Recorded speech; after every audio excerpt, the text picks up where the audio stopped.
날개에 불이 붙은 채로 위태로운 비행을 하고요. 또 다른 비행기는 5,000m 상공에서 문짝이 떨어져 나갑니다. 비행을 하다 날개가 종이처럼 찢기고 이륙하면서 엔진 덮개가 비행기보다 먼저 날아가 버리기도 해요. Flight 1282 should never have happened. 각각 사고 장소나 유형은 다르지만 이 아찔한 모습의 비행기들 모두 한 회사에서 제작한 겁니다. 미국에서 가장 규모가 큰 항공기 제작사 보잉 말이죠. 올해 일어난 보잉 항공기 사고는 무려 10여 건에 달해요. 항공기 사고가 잇따르면서 이미 천문학적인 피해 보상금을 냈고요. CEO까지 사퇴 의사를 밝혔어요. 사상 최대 위기를 맞고 있는 보잉사, 어쩌다 이렇게 됐을까요? 먼저 보잉의 역사부터 짚고 넘어갈게요. 1916년 사업가 윌리엄 보잉이 미국 시애틀에 설립했는데요. 창립 초기 나무로 만든 비행기를 먼저 제작했다고 해요. 1차 세계대전 시기 정부의 대량 지원을 받아 보잉은 급성장하게 되죠. 1968년에는 협동형 제트역에 끼인 보잉 737을 선보이는데요.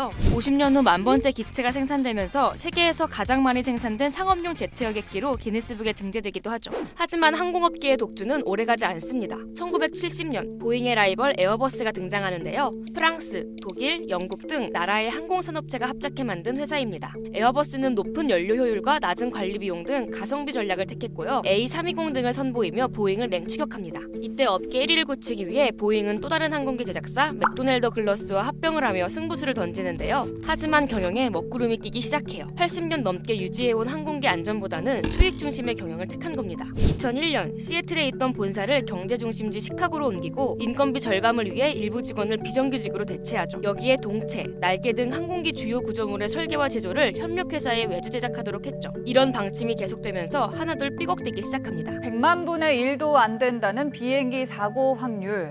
그런데 이 미국 보잉사가 제작한 최신형 여객기가 넉 달여 만에 또 추락했죠. 단기간에 보잉의 주력 여객기인 737 맥스 A 추락 사고가 연달아 발생합니다. Start today, I'd like to speak directly to the families of the victims who are here with us. On behalf of myself and the Boeing Company, we are sorry, deeply and truly sorry. 이 사고로 미국 연방항공청과 각국의 항공당국에서 맥스 8의 운항 중지 명령을 내립니다. 해당 모델은 점검을 거쳐 2년 만에 주요 노선에 복귀할 수 있었지만 타격은 컸어요. 보잉 항공기의 신규 주문량이 급감하면서 에어버스에 주도권을 내주게 됐죠. 결국 2019년 말 밀렌버그 CEO가 사퇴합니다. 보잉은 다시 한번 개선 의지를 보여주며 재기를 노립니다. 코로나19 팬데믹을 거치면서 5년 만에 여객기 인도량 1위 자리를 다시 탈환했죠. 그런데 이것도 잠시. 앞서 본 사고들이 연달아 터지면서 다시 위기를 맞고 있는 상황. 특히 2018년과 19년의 추락 사고는 항공기 소프트웨어 결함이 원인으로 밝혀졌어요.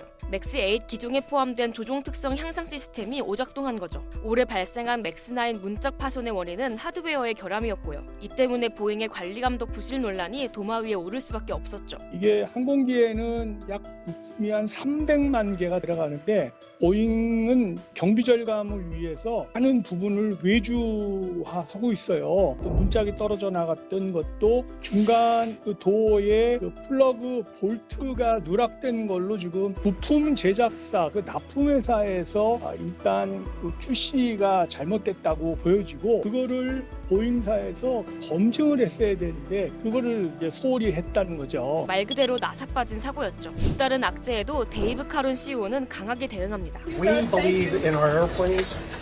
We field safe airplanes. Our people do. 하지만 사퇴 압박이 계속되고 엔지니어 등 내부 고발자의 폭로까지 나오면서 자리를 내놓게 됩니다. 심지어 보잉 측의 회유와 위협까지 있었다는 증언이 나오면서 치명타를 입게 되죠. In a rush to address its bottlenecks in production, Boeing hit problems, pushing pieces together with excessive force to make him appear that the gaps don't exist, even though they exist.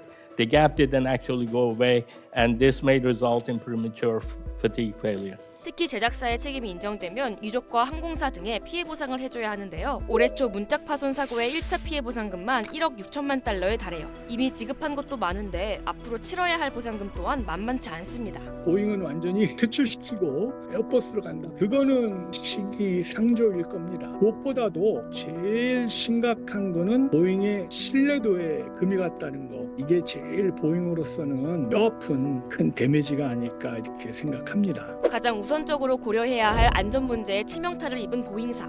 추락한 신뢰를 다시 회복할 수 있을까요?